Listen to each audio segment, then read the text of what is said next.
Hey, everybody, it's Boog Shambi. Welcome to the show.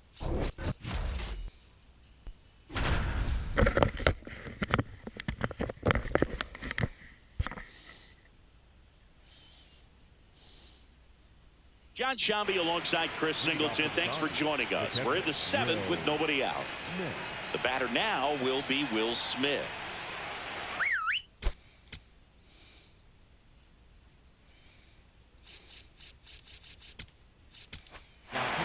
David Bednar takes over on the mound. These are the spots relievers really make a name for themselves, late and close. There's not much margin for error, but at the same time, there's a reason they're put in these situations.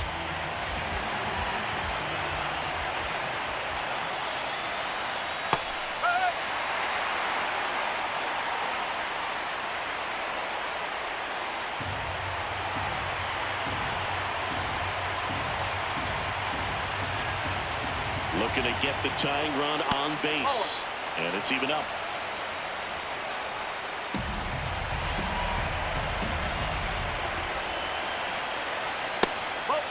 When we get to this part of the order, yeah, there's some pop there, but more likely there's some base hits. So very important to be patient. Let the pitcher walk you, if he will. Swing and a miss. 2-2.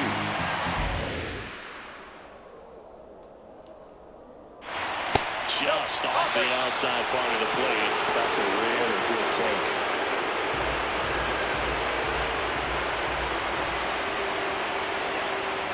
Foul ball, and it remains a full count.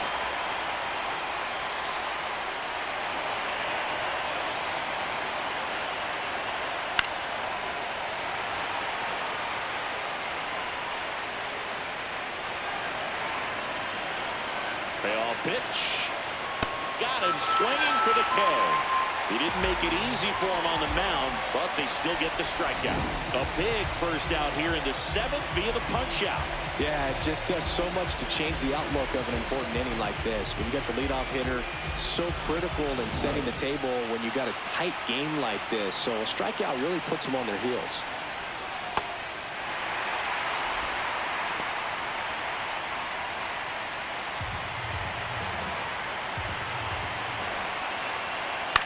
In the air to left center. And a superb diving catch. What a play. Hitter's got a broken heart on that one. It had base hit written all over. Maybe extra bases. Great diving catch for the upset. And here's Freddie Freeman. 1 for 2.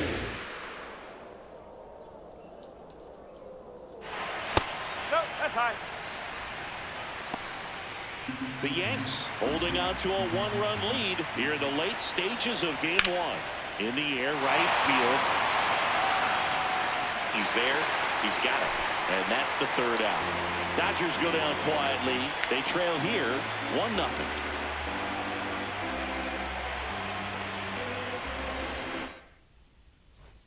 Welcome back. Taking a look at our game summary. Number 25, Cody.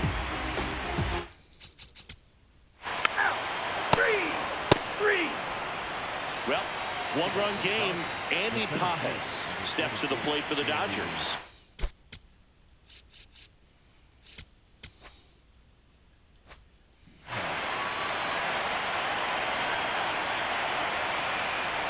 Nope, that's off the plate.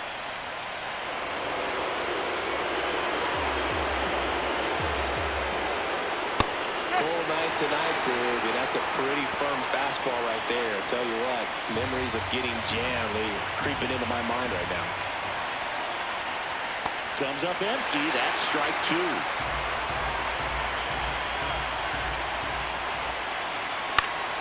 Stays alive.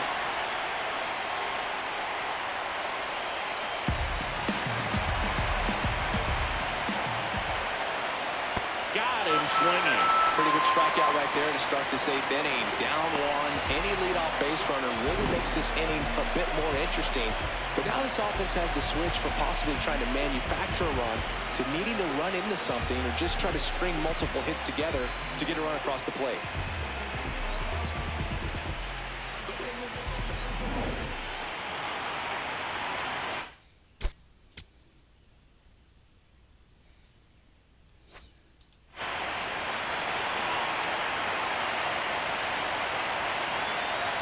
Way upstairs, ball one.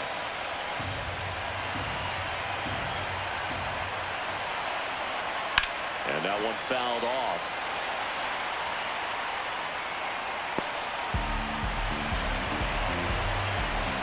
The 1-1.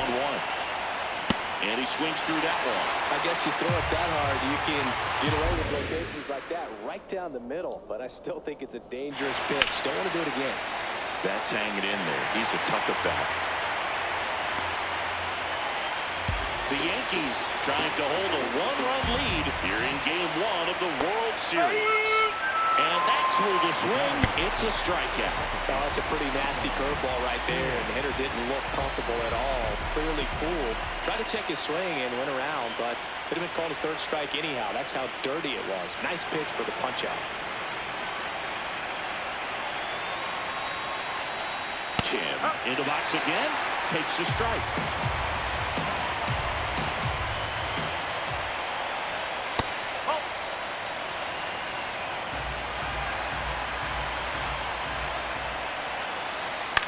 This to center field. He won't get there. That should be extra bases. The tag. See. These days, most outfielders play pretty deep, and I'm not sure if that was a factor there or not, but off the bat, you're thinking it's going to be a pop-out, and it just kind of nestled into that spot where no one was able to get to it. And now a crucial opportunity to tie up this game with another base hit.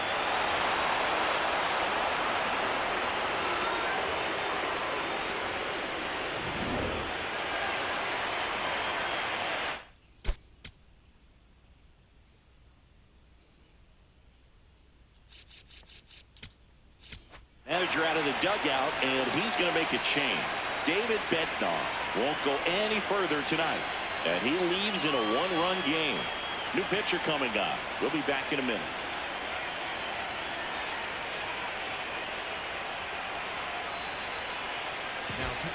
Out of the bullpen for the Yankees, Adrian Morejon. Pretty big spot he's coming into, trying to strand that runner at second base. So he's going to need to make some quality pitches. He does have first open if he needs to use it.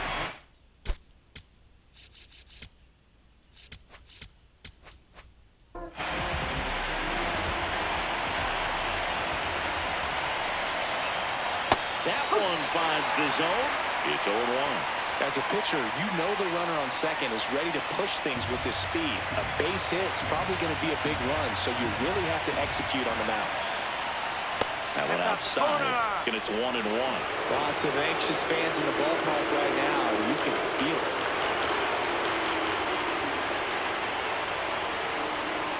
And a count 1-2. The Dodgers with the go-ahead run at the plate here in the late stages of Game 1. That misses. Now 2-2. That was absolute gas. Triple digits on the gun. It's just a different experience as a hitter watching that go by. That one misses. We'll count now. With a single base runner, because of all the power, they are dangerous to tie this thing up or take the lead. So the tying run at second. Swing and a miss, struck him out.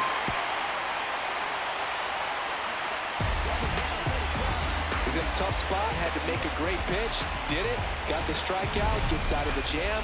Clearly, he's happy with those results.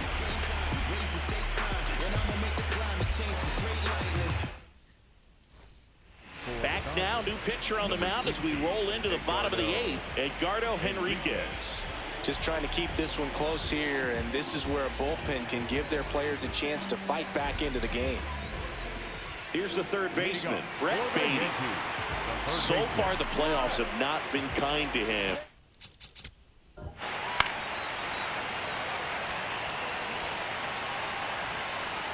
Ball 4, take your base. 3. Out. Game 1 of the World Series. We go to the 9th. Here's Kyle Tucker.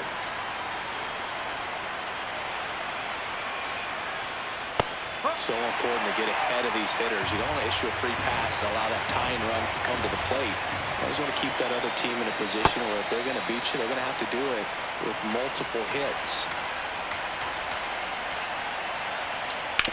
Ground ball right side. Chisholm tosses to first, and they get the leadoff man in the ninth. Good onside run to that same side hitter right there. Very difficult to put that ball in the air or get through it. Just bores in on the hands.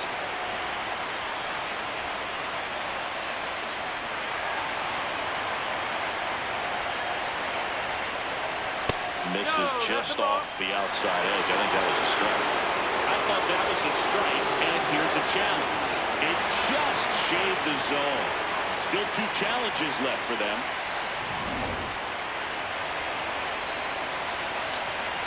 The 0-1. Yeah, that's fouled off. The Yankees trying to close out a 2-run lead here at the top of the ninth. Swing and a ground ball out to short. Lombard whips it to first. 2-away back.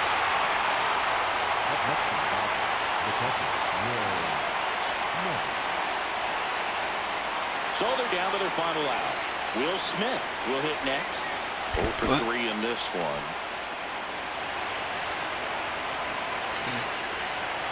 Is that like a shot at me or something? Swing and a pop up in foul ground. He's got it. Ball game. The Yankees start this World Series on the right foot as they win game 1 here at home.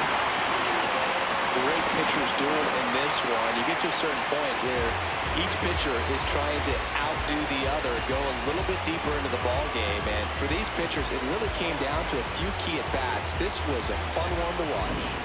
Here's another look at the numbers from this shutout victory. Well, it takes a team effort to produce a shutout. I mean, sometimes you just got to tip your cap. 2-0 your final here in this one. For Chris Singleton and our entire crew here at MLB The Show, thanks for stopping by. I'm John Shambi. Talk to you soon.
Oh, this is why you fucking do it. This is why you're... Dude, when you bring my family into it, I'm out. I'm not doing that. It's like low-key nuts. White trash.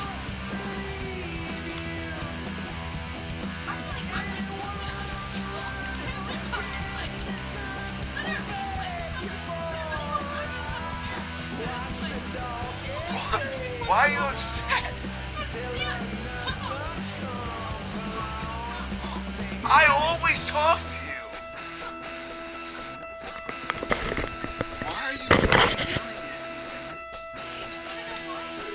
Oh my god. What? I don't really agree with this accusation.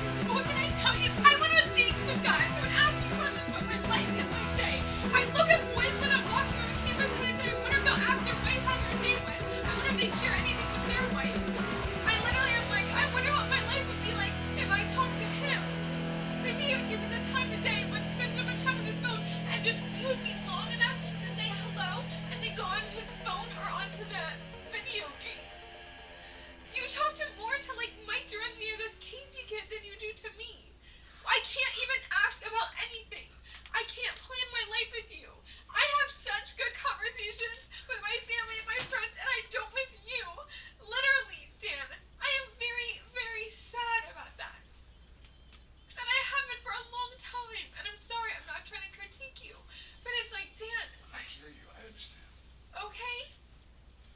I understand. It's not healthy for me to be looking at other people, wondering, oh, I wonder if they have my kind of life, or they have the life that I always wanted, the one that I grew up with, or this weird life that I have right now with Dan.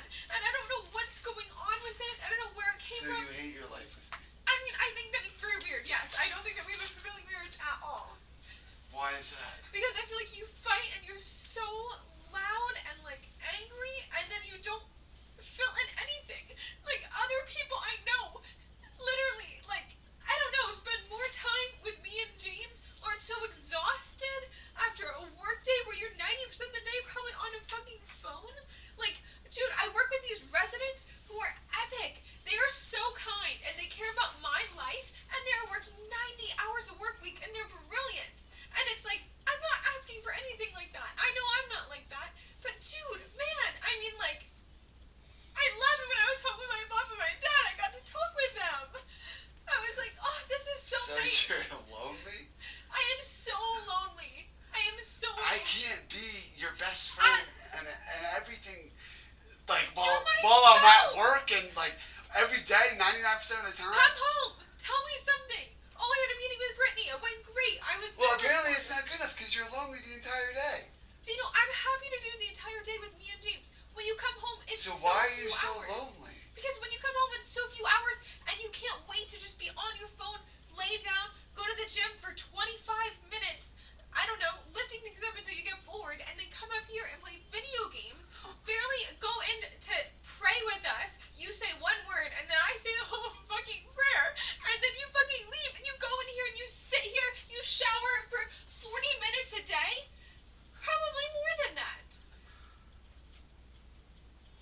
I am so lonely. I am made for greatness. I really am. I could be with someone who would be so nice to me, dude. Like, just think of Chandler and Annie, or Dylan and Maggie.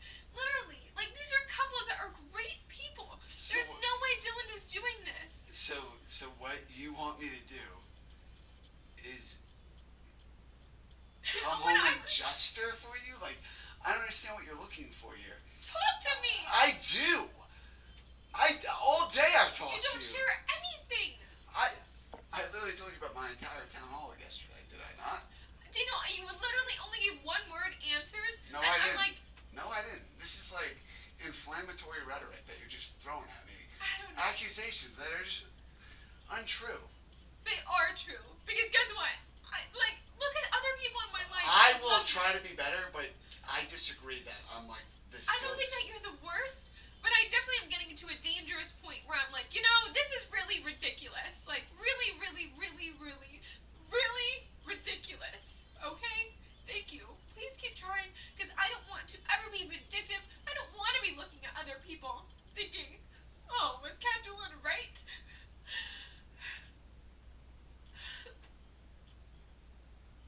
I don't know. I just am very unhappy. I understand. Clearly you're going through something. But I'm not going to be talked to like this. Well, I don't know what else to say. I'm trying to be so nice. I get the cars. I make the bruschetta. I understand. I do everything. I understand. I'm going to go to my room even if something happens tonight that was horrific.